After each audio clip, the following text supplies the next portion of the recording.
choice on this map. I'm also a remix man, so I'm a little biased. I thought of that too when I mentioned it. I was like, Just a little. Here we go. All right. No remix. Me too. I do like, though, the ballpoint and the mini coming out on the side of Flight. So I think that that's kind of an interesting mix for them to have, but in a good way. And the Octobrush on the side of Temporal Ashes is a little more confusing for me. But maybe the thought is to get into zone very quickly and paint as fast as possible? I think they can definitely get into zone quickly, but they also have the ability to just sit on that top tower and kind of spin in a circle and paint themselves.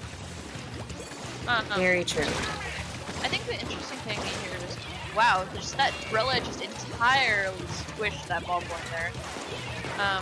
We see that Flight's doing a pretty good job of like pushing forward a lot. Or not Flight, my bad. Temporal. I had that moment too. Yeah, it was kind of where I was like, where's the scoreboard? I'm so used to there being a scoreboard. And I was like, wait a minute. Yeah. Wait a minute. I'm not producing this. It's nice to be on this side, huh? Yeah, it's like, oh god. And there we go. We do see that rain coming out here.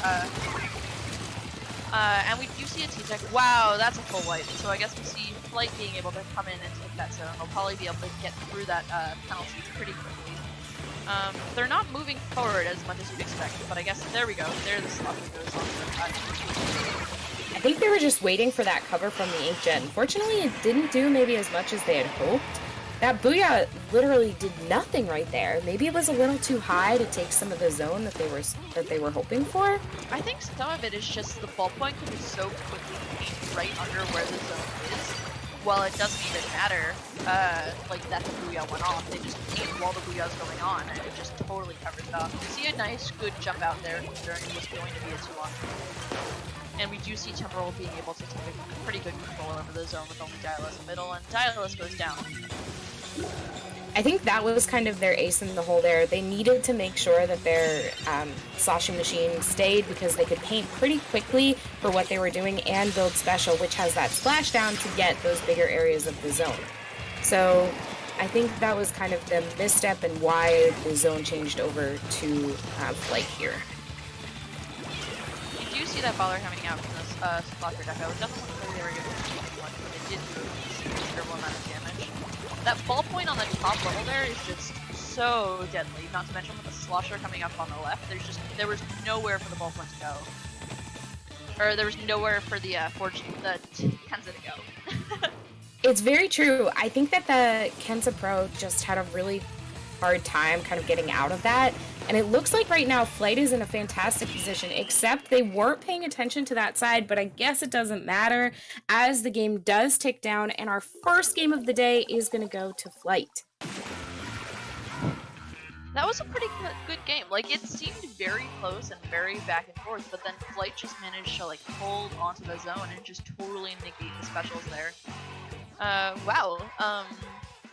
We see just the 10 kills coming out from the T-Tech, and just a lot of inkjets there. The ballpoint was surprisingly a lower level, which isn't so much seen, especially in these higher level games. But, I mean, honestly, it just kind of goes to show, like, how ranked is such a interesting measure of skill. Very, very true. I was taking a look at some of the tournaments that Flight has participated in recently, and it seems as though they kind of took a little bit of a break. The last tournament on terms of like what we had seen here was that they participated in August. So I'm not sure if they're doing some stuff on Battlefy or maybe Flight just took a break in terms of competing, but you know, they had a really strong showing in the middle there after they took the zone back the first time. So I think that when they go into tower control, they might have a little bit of a better opportunity to kind of shake things up here. What are you thinking for our next match, Moray Towers? Tower control. You know, I don't like to think about tower control Moray. I think, honestly, just because this map favors such long-range weapons, I suspect that ballpoint might go to a heavy this time, but a stinger I have. but we'll see. They kind of clicked in pretty quick, so maybe they are staying on the ball point. I think we'll probably continue to see the Kenza Pro, just because Booyah Bomb can do such a good stop on any kind of the checkpoints on this map. I agree. And I know a lot of people have been playing a lot of missiles like on this as well, still. So I really like missiles for this. I think it's nice because it's such like it's not really a big map, but it's so spread out that the missiles really help you cover a lot of these areas that you might not be able to get to as fast. Got Flight in the yellow and Temporal in the purple coming out here. And we do see the ballpoint coming back in, but we do see Akui is switched to playing that custom Guts Welter, so we do have a Stingray in the mix. Interesting. I mean, Stingray for tower control is kind of something that everybody expects. But when I see this map, I don't always think of Stingray right away because I feel like it's such an odd angle to be able to get that. You need to really be in the perfect position to be able to use that effectively. It really works pretty well when you're up either on snipe and going directly across, or you're on the overlook and going down. But even in those cases, like, it's kind of an awkward angle still on the tower, but it makes it pretty easy to be able to at least spot where other people are so that you can just tell people that too. Which I think honestly Very true. Better job of doing that these days, just because it does show you exactly where people are, and they've got that small stingray nerf regarding showing while you're stingray. I agree. I think that, you know, the missiles is like kind of a default good pick for me here. I actually really love the comp that we have from Flight. I think that having the missiles and the Booyah are just, I don't know, I don't want to keep using the word strong, but they're just really strong picks here. And if they're able to kind of coordinate those very well, they're going to have a fantastic time pushing. Also, with the Inkstorm coming out from that Ballpoint Nouveau, it's really helpful too. I think one of the things that's cool here right now in particular is just the way that Flight is able to come back from a strong push and does not let Temporal make any sort of push going forward at all. Like, Flight managed to clear that checkpoint and then back up a little bit, so I don't think they all wiped, but I know at least 3 of them did go down. And yet they were still able to recover that to stop Temporal from going anywhere past the 7. 45 is a really great push too, because right now they're almost to that again, and then they already have gotten through so many checkpoints here that they don't have a lot they need to get through that last checkpoint, which is really when you're on that 3rd checkpoint in this map, you feel very confident about it. So I think that they're in a really good position, and at this point, Temporal Ashes needs to just kind of come together, build their specials, and be able to push this back. One thing that I do think is particularly good that Flight is doing is that they do have an organized system of staying on the tower at all times. Where it looks like even in the cases in which Temporal does have the advantage, they're either all pushing up or all hanging back, and it's not really managing to hold that kind of synergy of making sure that there always is at least one person standing there. They do manage to clear that checkpoint, and it's not that far from the lead. And there we go, there's the lead. Stingraying from the tower is never exactly the best thing there. Yeah, that can be a little challenging, especially if your opposing team has a couple specials ready to take you out really quickly. So, but I mean, the lead was taken there, and that's all that really matters. We have less than 2 minutes left here, so it's a really strong push, and it puts Flight kind of on a little bit of a ledge there where they need to be as offensive as possible very, very quickly. I think it's also just very important for them to kill Akui, to be honest, because Akui, just as we've seen them play throughout the game, they've just been doing such a good job of keeping control through mid and making sure that their team can get around quickly, which allows for the front line players to be able to push hard. But at the same point, they also are the one who has the sticker, so they are able to just quickly stop those. Oh, that's unfortunate. I was like, oh no. That's a tough inkjet right there. You have It's the so cool Stingray. to do that intentionally, and when it's not, it's just unfortunate. Yeah. It can be really rough. But it looks like this is where Flight is just biding their time, waiting for the perfect opportunity to push forward again. Like we said, now both teams only have that last checkpoint to contend with, so it's really going to be a battle for the win right here. Flight needs to, like you said earlier, they were doing a great job of maintaining who's going to ride tower, who's going to stay on objective, and they need to continue to do that and not let themselves kind of get distracted, because it's only points that's going to help right now. Unfortunately, it does look... And their bucket is way out of place. Unfortunately, McFlurry was not able to get there in time. And there we go. Temporal manages to take game 2. So we've got a 1-1 set in our first set of Saturday morning coffee. Very nice. It's shaping up to be a great day too, because it's always great when you're able to see teams who play really well against each other, even though, you know, we do have Temporal Ashes taking the first 2 games. I think the games are very evenly matched, and that last one could have gone to Flight just as well.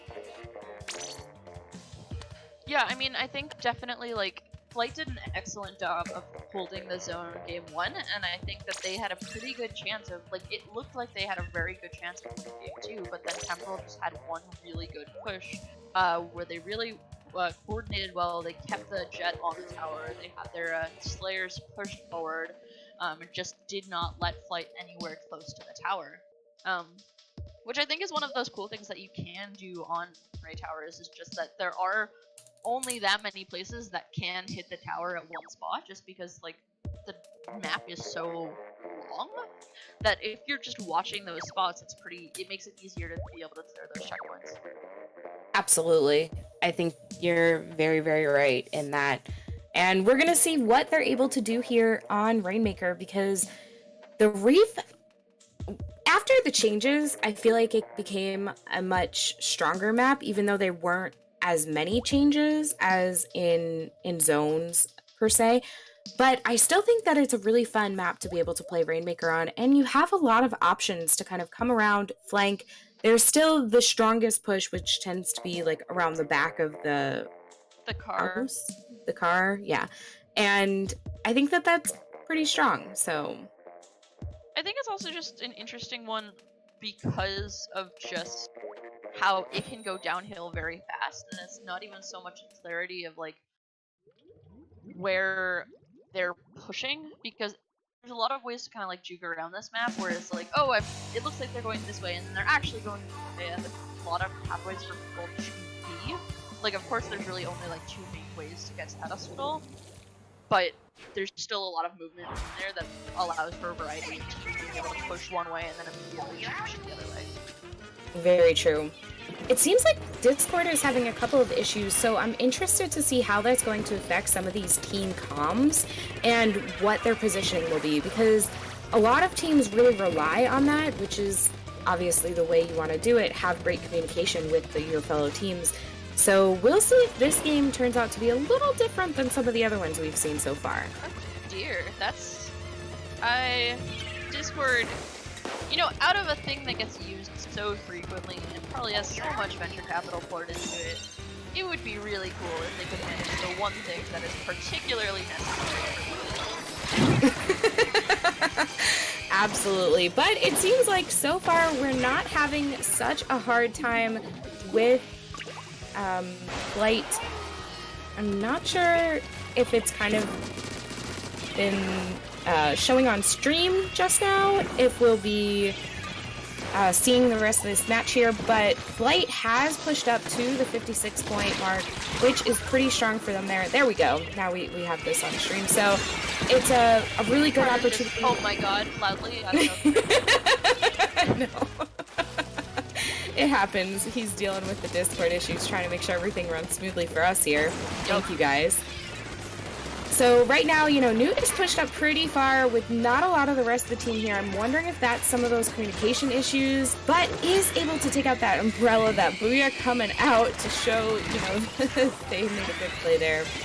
We do, however, that Stingray again was in sort of dangerous spot and was quickly taken down. However, McFlurry does manage to quickly clean up that slosher just to make sure that that didn't go any further. Ooh, Rainmaker pop death. That's never fun. Yeah, I think Nine calls that the most OP weapon in the game, correct? The Rainmaker shield. Yeah. I think my favorite though is when like pretty like solo when you get squished by the Rainmaker. Yes. Yes. I have died from the inkjet exhaust at this point. That's kind of the same. My life has become a complete death. It's very true. Or, you know, even worse to me is in Rainmaker when you're stuck between the Rainmaker and like a corner and the barrier's reforming and it kills you because it can't reform with you in the way. It's probably my least favorite. Yeah. But it seems like so far we do have Flight doing a good job of trying to keep Temporal as far as they can. They push it all the way to 16, which is a fantastic push for Rainmaker. Especially but, you know, they were just moving entirely around. Ooh, and they got it to 13. Dallas managed to sneak through there.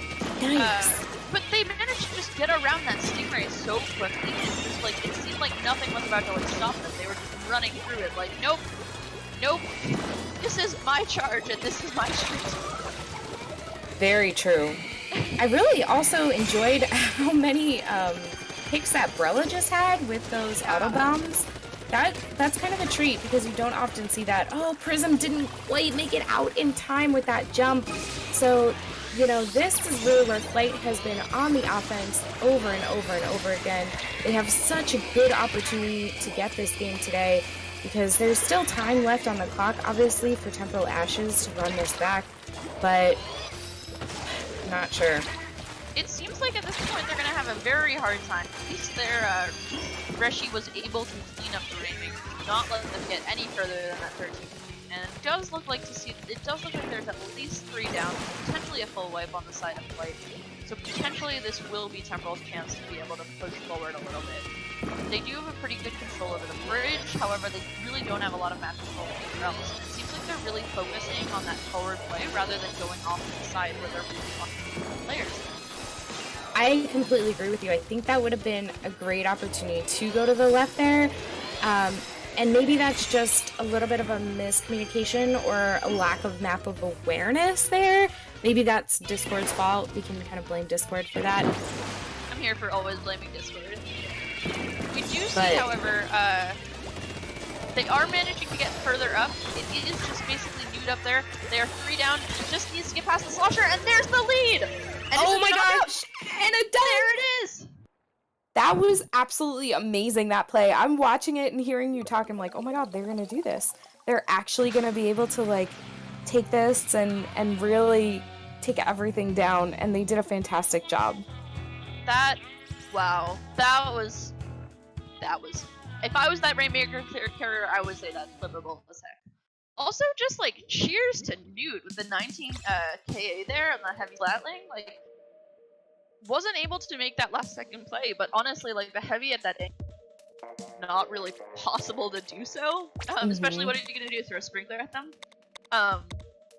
But like they played amazingly. Like I think both teams just did a really good job with synergy. It's just that I feel like Temporal's just doing such a better job of just kind of like juking honestly around the other team. They're just kind of like bouncing around them, and just I don't know. They're not exactly the most traditional in terms of when they're pushing forward, and it's kind of just it's fun to see. It certainly is. I really enjoy kind of what we've been watching so far from them. And every time I think of, you know, you have kind of things that are going back and forth, right? So Flight had that first game, Temporal Ashes have taken the last 2. Plan Blitz is always the wild card here. I think anything can happen, and this is a good opportunity for Flight to kind of come back, and hopefully we'll get to a game 5 today. Honestly, that would be awesome to see. I really am here for this 2-1 kind of thing. We'll see if Flight, if the first one was kind of just like a fluke, or if they're able to take us back. The games have been so close that it really doesn't seem like it would be a fluke, but really, I mean, this could be their last game in winners.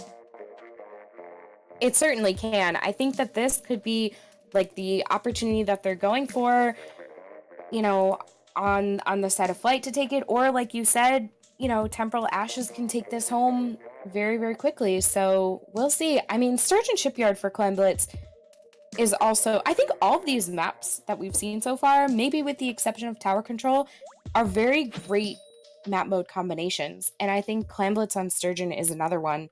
You know, Yes. you have those specific areas you want to set up that get those like cheeky clams in, the snipe, the bridge, those types of like the moving platform on the left side. Those are really good. But I mean, there's just so many different ways you can push in here. Oh, yes. There it is! I think we both had that same moment of, oh, yay! Thank you, Newt. One thing here that I think is a little bit different. You see Reshi continue to play on that umbrella. You see Ashy moving to the pro instead of staying on the CJS. I think that makes sense because the Stuya is really strong, especially in this setup. Wow, PA did a very good job of avoiding point sensor. I was thinking that too. I'm like, how is PA kind of getting out? Doesn't quite avoid that one though, so that's going to be a little tough. But oh no, almost had that jump out. And so that all the specials coming in. And this looks like it's going to be a pretty good crush. They don't have that many plans left, but they do have the ability to push back. Let's see if Cameron realizes that there's 4 up top up there. Does pick up another bunch and is seemingly going back down. What? Ooh, what? What? I don't even know what happened there. Did they get one in and then it bounced out and then it closed? Or... They threw it, it bounced in, it closed, it reopened, it closed again. This is why clams, like, I don't know if you've ever seen Vesper go off about clams and how, like, network consistent it is. What? I think things are just going interestingly this match right now.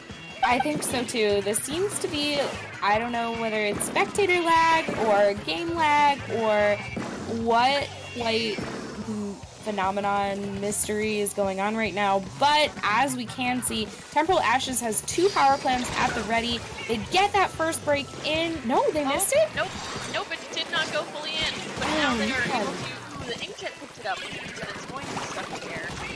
There we go, now it's in. Are they able to take the lead? It's a full wipe. They definitely have enough time to take lead here, but they don't have any clams. There we go. Reshi was able to bring back in 5 clams before getting quickly cleared up. However, Prism's still there, getting in. Yay, get out of there, get out of there! Oh, that's where the brush comes in, so useful for this type of thing. Able to kind of move as quickly as possible. And I think that Temporal Ashes was just really going for a knockout there and didn't quite get it. But beautiful double right there. Especially, really wonderful job. 10 missiles on them. It was kind of the, I am going to die, but I am taking you with me. Yes. Prism's pushed up pretty far there, but does not manage to get any further. Reshi is also trying to push it forward. Flight's kind of trapped in their base a little bit now. See if they're able to get... No, they did not get that kill on Pete. It really would have allowed them to push up a little bit. Newt as the only one left alive again. And has the power clam. So being that target is really tough. And we do already see Temporal being able to build up another power clam. Throwing those splat bombs out there, getting a nice double there. Already, Reshi's doing a great job with that umbrella to be able to try and defend it. However, they still do go down. And he managed to score by covering their own jump with the Booyah bomb there. And gets a couple more loose clams in. With a 2-down situation on both teams, though, it might be a little bit of a stalemate. I'm not quite sure they're going to be able to get... Oh, look! Up on the snipe! I think they missed it, though. Maybe that's the same type of lag we were looking at earlier? Honestly, I was just surprised that Prism didn't jump out at that time. There's so many people on them, and just they had no clams and they had no support. And yet still, look at them, they're still here. They're still right there, under basket. I think Prism is just kind of setting up for this idea of the jump tactic to jump in. but you know, no one was quite ready to do it instead. So staying alive can really help. Oh, the jump! Did they make it? They do break the barrier. And there's another one. And the booyah coming out. Oh, getting those few Prism. Wow. Prism MVP right there, getting those last few clams in as they jump down into the pit, taking all that fire and still able to close out this game. See, I thought they were going to get the first 3 in, but when they got the last one in, it was just, dang.